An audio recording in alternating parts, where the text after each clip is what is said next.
badge is better than having some heart. Okay, look now, look how they running. They beating white people down just to show us what's coming.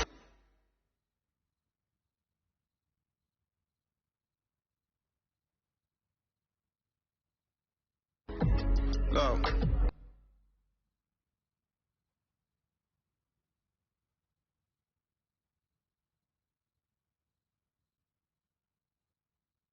Your voice to vote. Voting is your voice. So we have so many different issues that have happened in this country. It's really, truly unprecedented time. So I'm looking forward to these conversations. I think you'll be educated as well as entertained, but most importantly, informed. We have morethanavote.org, whenweallvote.org, and fairfight.com. Those resources are imperative as we try to change our future.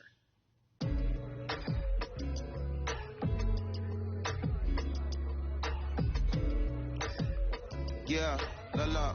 There's no way that we can talk about hip hop or even the fact that we want to talk about activism, black voter suppression, without bringing in this guy straight from Port Arthur, Texas. We are talking about Bun B. He is an activist, a scholar, and an all-around gentleman. Thank you so much for spending some time with us. Bun, I don't want to start heavy, but I guess I have to because that's where we are in the world today. It's heavy as hell. And when you think about what needs to happen in this country in terms of change, what's the first thing that you think of? Equality. That's pretty much the first thing that comes to mind, right? Black people need to be seen as equals in this world. You know, we had to fight just to be recognized as a full citizen in this country and not 3/5. The world is now seeing what we've known for so long in the culture and in the community. The one way that we can fight is obviously voting. Talk to me about what voting means to you. I hear people all the time talking about one vote doesn't matter and that voting doesn't make a difference. If that's true, why do they work so hard to suppress the black vote? Because they understand the power of the vote. And so it's time that black people collectively also understand the power of their vote. And not just on a national level, because a lot of times we only have this conversation every 4 years. People need to be very much involved in their local politics. They need to understand who their elected officials are, where they stand on issues that affect you. And you need to use your vote to either support the ones that care about you and your condition or to elect people who do. A newer initiative that we're dealing with is educating felons, right? So in the state of Texas, if you're a felon, right, if you've been to jail or to prison, but you're no longer on probation or parole, you have the right to register to vote. Another thing that was just brought to my attention, there's an initiative called Orange, which is happening not just in Houston, but all over the country. If you're in jail currently during pretrial, but you have not been convicted, like you're still in jail waiting for your day in court, you are still eligible to vote. And you said something so key. They work so hard to hope that we stay uninformed, but more importantly, to suppress the black vote.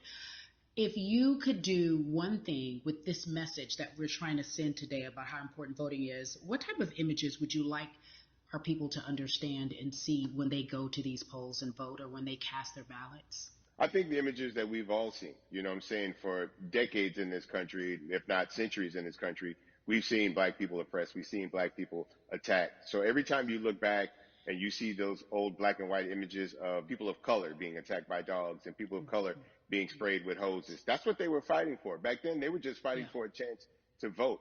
People like Martin Luther King Jr., people like Malcolm X, these people died to help us be in a position to have the power that we have now, which is to be able to cast a vote and make a decision about the people that have controls over our lives. So, I mean, if you in your own community need a reason to vote, look at a person like George Floyd. If the people in your city are not open to police reform, are not open to having a conversation about defunding the police, are not open to issues concerning economic equality, judicial equality, and racial equality, right? If they're scared to say Black Lives Matter, you have the power to put people in those positions who do believe that Black Lives Matter, who do believe in racial equality, economic equality, judicial equality, right? Who see us as human beings. And if the people in your community don't feel that way, vote them out. It's that simple. It's just vote them out. We don't have enough time to sit around and hope that people change their minds. Yeah, Bumpy, you point out something so important. We have the power. And that is in our vote, and that is with our voice, and that's how we use our voice. I think of where we are right now. People say this is a particular moment, but it is a movement, not just a moment. It is a movement. Why, in your opinion, was it George Floyd's death, why was that the chosen brutality for people to say, oh my God, black people are still oppressed in this country, and it is not fair? I think it's twofold, Carrie. In so many different encounters between people of color and the police, there simply is no proof of what happened in the interaction.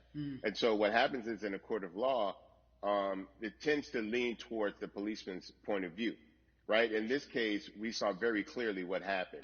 I think the other thing is due to the fact that everyone was at home, basically, during this time period in relation to the coronavirus, you couldn't avoid it, right? It was on every television station. It was on every social media platform.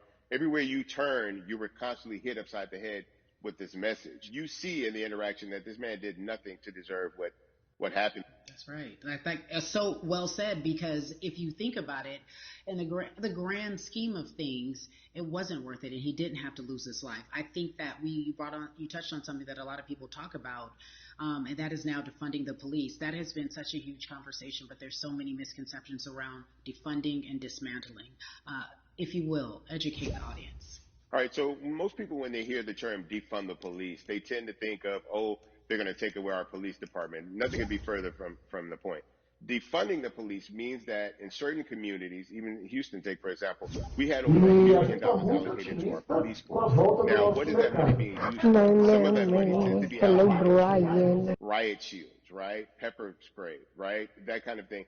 That's only used against the people that fund this budget, right? So why would the people want to supply the police with the means to oppress them? If the police are concerned about the situations in certain communities with a higher crime rate, well, higher crime rates tend to happen in communities where there's not employment opportunities, right? There's not a lot of social services, and people are going to do what they need to do to take care of themselves and their families. When the community has more opportunities for employment, more opportunities for upward mobility, then they tend to be less of a strain on the government. They tend to have a lower crime rate, and because of that, you will have less need for the police in those communities. You are passionate about so many different things in terms of making sure that we are holding our leaders accountable. Talk to me about some of the other projects that you're working on. Well, right now, obviously, being a part of More Than a Vote is essential. We're dealing with primaries in this country right now, and we just want to educate people. We want to inform people because people are tired, they're angry, they're concerned, and they want information and they want action. And so we want to make sure that we give them the right information and lead them in the right direction. And we thank the people that do not look like us for standing with us right now, because it's very important that people who aren't black be involved, because if black people could have gotten rid of racism, we would have done it hundreds of years ago. And so I'm trying to use my voice and my platform just to let people know that if they feel like I do, there's a number of places they can go to enact change in their community. People need to know about how their city council runs. They need to know that they have the ability to speak when city council meets, to let them know that that's not the way that they feel their city needs to be run. Those are not the places that they feel the money of their community needs to be allocated. And Bubby, even a step further, they can run for office in their local community. They can run for positions. Like, people act like they leave it up to somebody else. If you're upset, it's not hard to get on the school board. It's not hard to be a part of the city council. It really isn't. And depending on how small your town is, you could be a mayor. The power is with the people, and we need to just know that that's happening. Absolutely. And it's always been with the people. You know, if you look at Trayvon Martin's mother, Sabrina Fulton, right? She felt that there was a system of racism and a system of oppression that led to her son's death.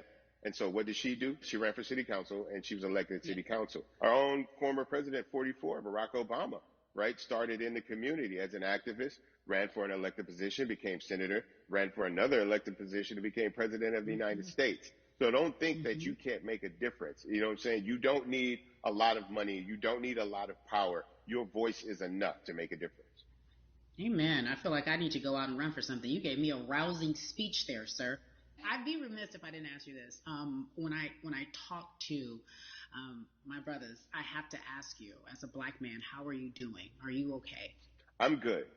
I have a very strong relationship with God, so prayer definitely works for me. I have children and grandchildren who are watching me, who are encouraged by what I do, and they're proud of me right now, you know, and that's really what matters, you know. The change starts at home, you know, so as long as you have a support system that believes in what you're doing and supports you in what you're doing, you have everything you need to go out there and fight the good fight. And for those that don't, there's a community of people here to help you. So you can go to places like morethanavote.org. There are many different places that will encourage you, inform you, and they will put you with groups of people that feel like you, that are ready to take action. So no one has to go about this alone if they want to do it. Yeah, we're stronger together. People have been saying it, but that has much more meaning now that we are in our movement, not just this moment. Bun B, it has been an education, always a pleasure. Thank you so much. I appreciate you. Keep fighting the good fight. Keep up the good fight.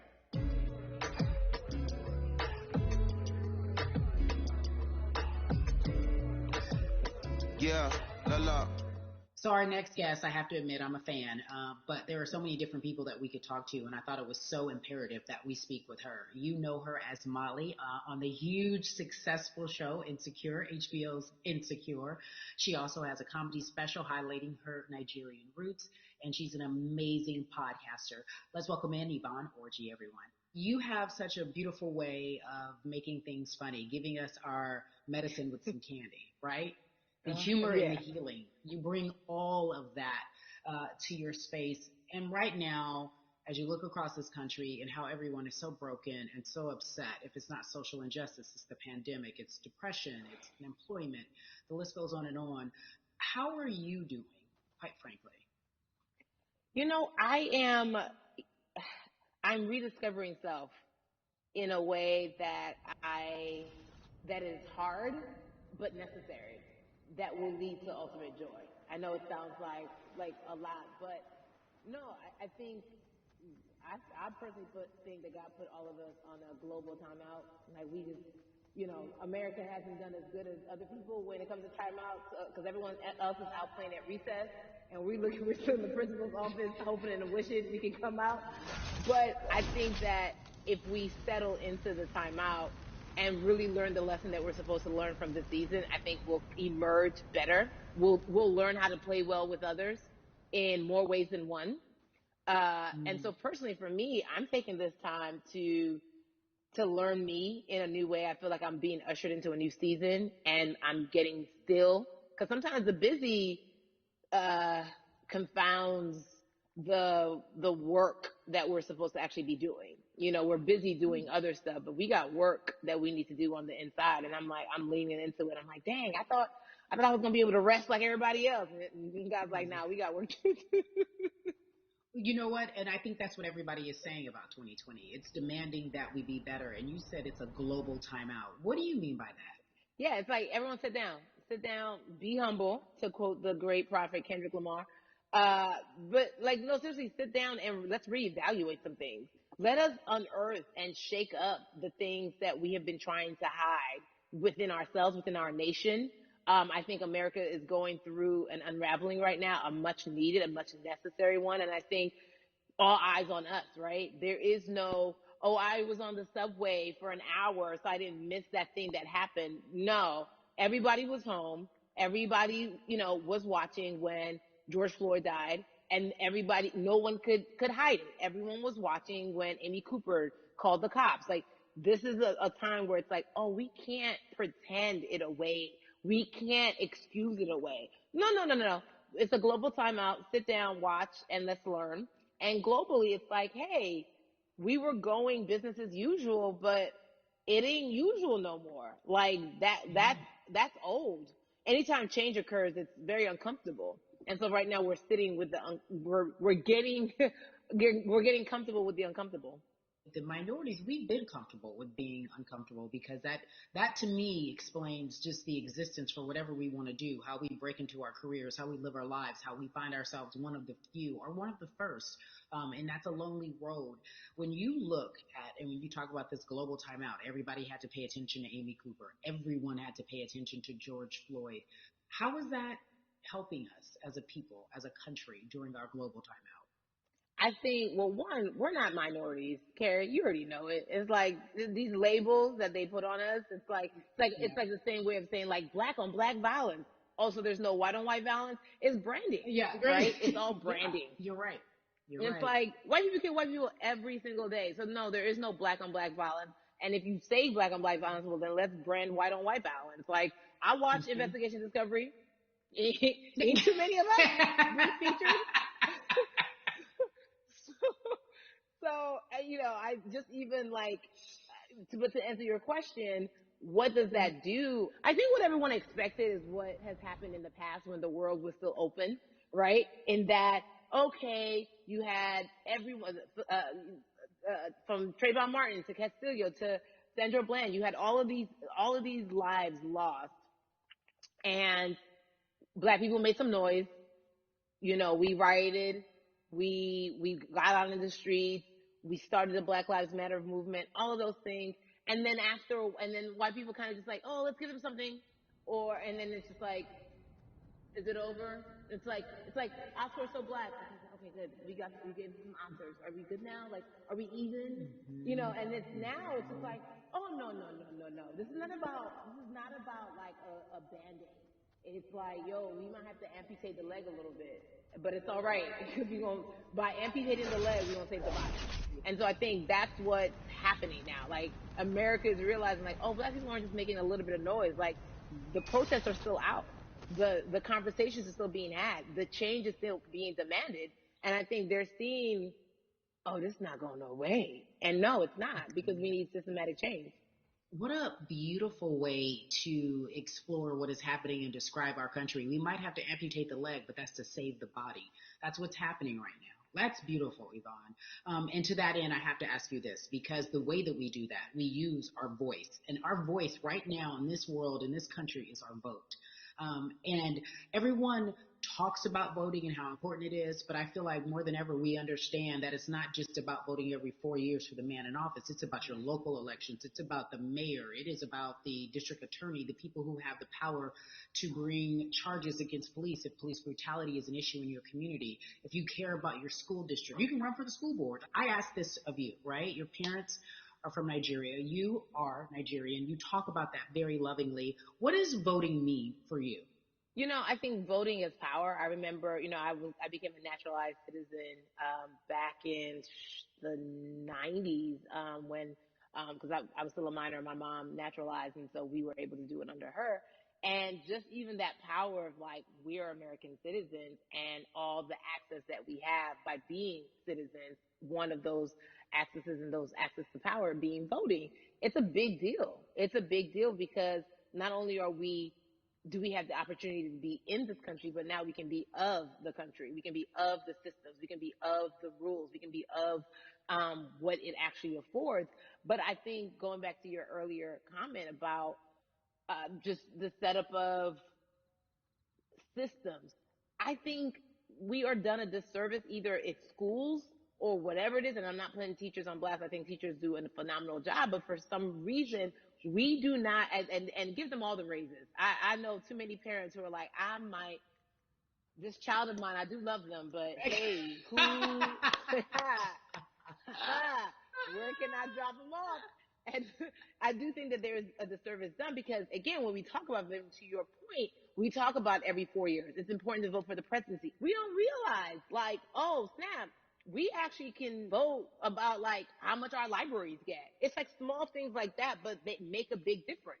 When you think of voter suppression in this country, what does it look like for you? It's the systems. When we talk about voter suppression, we also talk about systematic racism, right? It's all the systems that set up. And we've normalized, okay, maybe your job will give you a half day, or maybe, you'll be able to get this luxury. It shouldn't be a luxury. It should be built into the system. It should be built into the fabric of how we vote. But maybe you'll be able to get this luxury in order to enable you to go vote. Think about everything disenfranchised, marginalized Black person has to endure in a day. So in a day, you need to get to work. If something happens to your car, if something happens to your child care, if something happens to, there's so many factors along the way that can send you into a tailspin as an American. And then you add on as a person of color. If you're just trying to get to vote and you already have to go through all of these hurdles and hoops in your everyday life, imagine the one day when your voice really is supposed to matter the most in this country, but then you also see all the times that you tried to have your voice matter, and then it's been shut down, repressed, told it doesn't matter, and then you're kind of like, what's the point? How do we keep hope, though? If I'm watching this right now, How do we as a people stay hopeful? How do we believe in the promise that these quote unquote forefathers have given us? Because have you met black people? By default, like hope is infused in our DNA. Like you know what I'm saying? Like by default, like if we haven't been broken now through be it through slavery, through capitalism, Give it to me. through Give it to me. colonization, through segregation, Yeah, you're right. through I mean, listen, the history of black people in this country is at one point we were 3/5 the people. Mm-hmm. That's it. That was a written law. And look at us now. We are whole. We are black girl magic. We are black boy joy. We are, you know what I'm saying? What I think about in terms of giving us hope, right? We're making a lot of people nervous right now, Carrie. We're making a lot of people nervous right now because they're like, dang, we put all these obstacles in their way, and these jokers are resilient. But that should give us hope. That should give us hope that, like, we can't stop, won't stop. I mean, I went to the school of Diddy. You know what I'm saying? Hashtag, Harlem shaking it right now. Can't stop, won't stop. Não, mas o Pete falou pra mim. We can't stop voting and we won't stop voting. We can't stop marching and we won't stop marching. We can't stop thriving and we won't stop thriving. To that end, because you led me directly there, I've been asking everyone who has appeared on this platform, what does activism look like? And I feel like you can hear me? I had an idea. Yes, it is marching. All right. Yes, it is protesting. Yes, it is speaking out against things that we feel are not right or unjust. But talk to me about what activism looks like for Yvonne Orji. Listen, activism, I think the beauty of activism is that it has many faces, right? You're going to have the people on the front lines. Like, you know what? Martin Luther King marched, but there were a lot of women who were in the homes like, hey, BT Dubs, when they come back, this is how we support all the people who are marching on the front lines. And we're going to be here doing what we know to do best here. And you know what? Somebody needs to bail them out of jail so that we need the community, getting money or whatever it is. So it's like everybody has a position to play. And so play your position like a shortstop, bruh. So whoever you are and whatever you do, play your position. So activists could look like, you know what? I'm not the one that's built to be on the front line, but you know what? My pockets go deep, so I'm gonna support the people on the front line. You know, I'm a comedian. Black joy is a form of activism. There's always a call for entertainers or celebrities to have the platform to do something. Why aren't you speaking out? I'm not a believer in thinking that it's mandatory. Like you said, everyone can. I'm gonna go to the top of the stadium. Activated in different ways. Talk to me about the connection. Talk to me about the marginalization in the world and how you feel like it. Chill, Stop bro. unplugging your mic and plugging it in again. Okay. I'll keep it on. Bro, God. Oh wow, it's cool. The game was automatic for it to turn go to nighttime. And...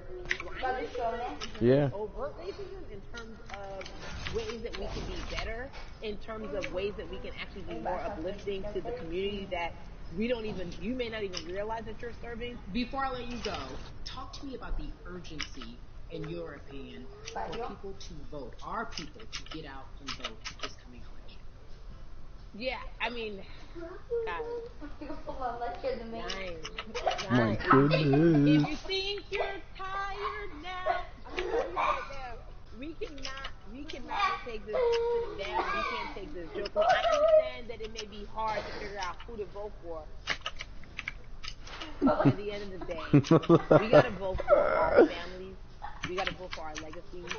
We gotta vote for continued progress. We have to vote for upward mobility.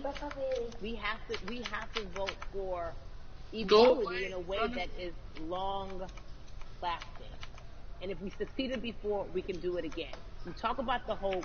This is the time. Let's go. This is not the time to give up. This is not the time to pretend a way that we haven't made progress. We have. Bro, you really need to come right next to the right in front of the screen. But we still have work to do now for that generation. Yvonne Orji You are everything. You are Molly. But Yeah, you like are the not face Molly. just really I love looks you so fat. much as Molly on HBO's Insecure. You are an amazing podcaster, Jesus and Jola. Shout out to Lovey.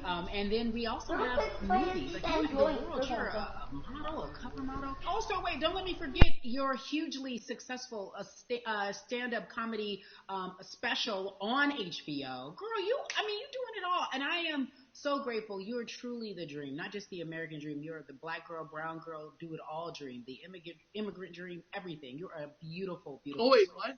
I Party really movie mean in that. 5 minutes? Yvonne Orji, ladies Yeah, I don't and know what gentlemen, this is all nothing about. but the best. Do you think And there's gonna be something excellence special? personified. Thank you so much. No. I love you so much, Mama. Mwah. Zach, Yeah, la.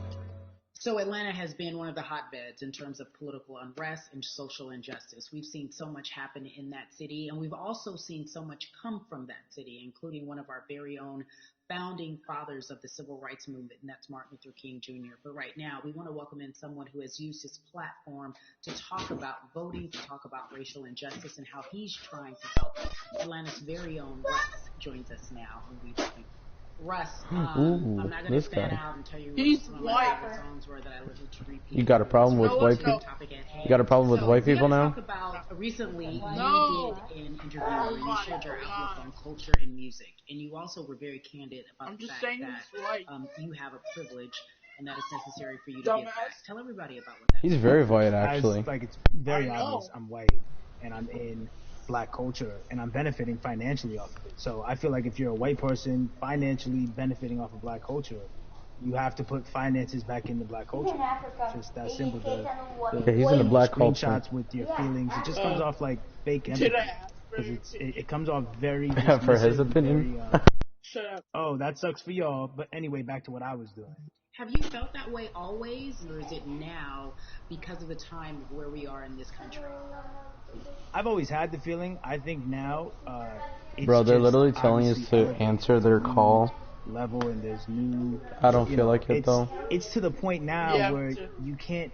First of all, you can't not say anything. I'm Second not. of all, though, I just think saying something isn't enough anymore. I think, if you have the 3 ability minutes, bro. 3 3 minutes. minutes. Put money. I really back want to into see what a happens. culture that you're financially benefiting from. Bro, I think the ability actually to do something so. might be happening. Talk about it in that Like, it could be fireworks, it could be anything. Bro, watch it, though. Watch it be a free skin. Especially if you're white and you're people just feel as if they can't talk about it. They feel awkward. Fortnite They never don't have had the people. privilege or the voice or the words. Yeah, that is How do you true. find yourself right now? You know what they are gonna add, though? Free, like, a henchman bundle. About social injustice, police brutality. What's going on in this country right now? Well, first of all, picking and choosing whether you want to be silent or not about race, that's a privilege in and of itself. But no, I mean, I try to just do This my guy best looks like a to, type of a person that would be black, but he's listen just to white. It's kind of the- cool. The black Yeah. people around me and the Like his educated hairstyle, black bro. people I have in my life. So Yeah. I do my best to not His act mustache, like I have that's all amazing. the answers for everything, especially No, that's in amazing. a culture that I'm Me. not from. But that's why when we decided to raise the money for Black Lives Matter organizations, when we raised 500,000, 2 minutes, bro, got on 2 the minutes. phone with some of the Yeah. women who started Black Lives Matter. I got on the phone with Tamika Nally. I was on the phone with Karen Civil and talking Cuando- with my cuando friends llegó to make y sure the ven a money Bachira. went to like the correct places, and people who give you 5 it's just about listening. That's all. I kind of feel like I should go all the way up The way to the hill because if something really interesting happens, You can like see. it's not necessarily just protesting on the front lines. I think that's great. But what Actually, no. about, being an activist in the way in which you have decided to be one. What inspired you? What did it look like? You said you raised money for Black Lives Matter. it advice issue. What did you do? Walk us through everything that you did and how you find yourself in this moment right now. So for me, it Bro, was look at the 3 lights, years look at the ago. I lights. had like a string of festivals, and 60 I second, decided bro. that I was gonna wear T-shirts with a message on them because I figured, what better, what better time to use a platform than in front of a bunch of people.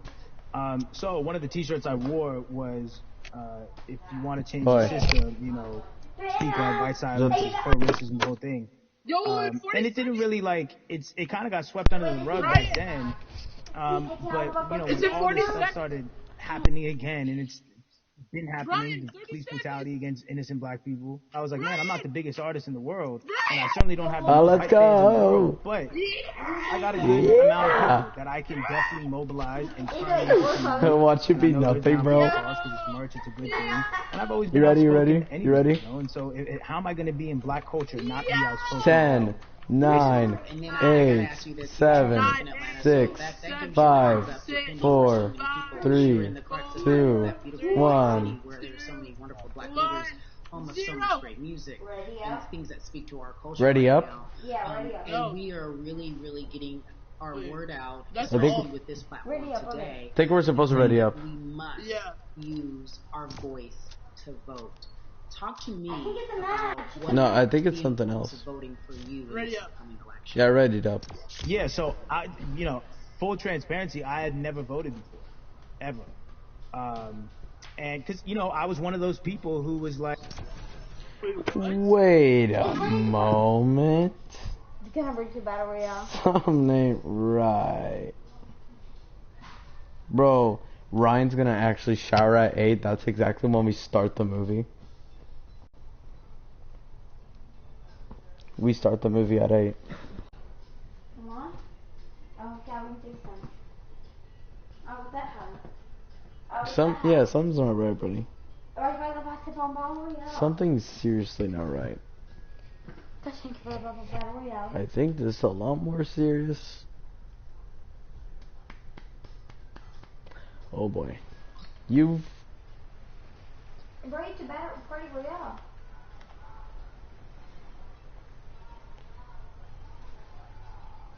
Cabo, bring it to Party Royale.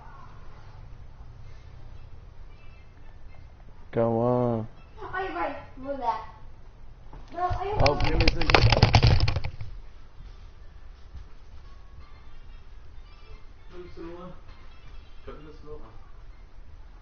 Brian, you're not Party Royale.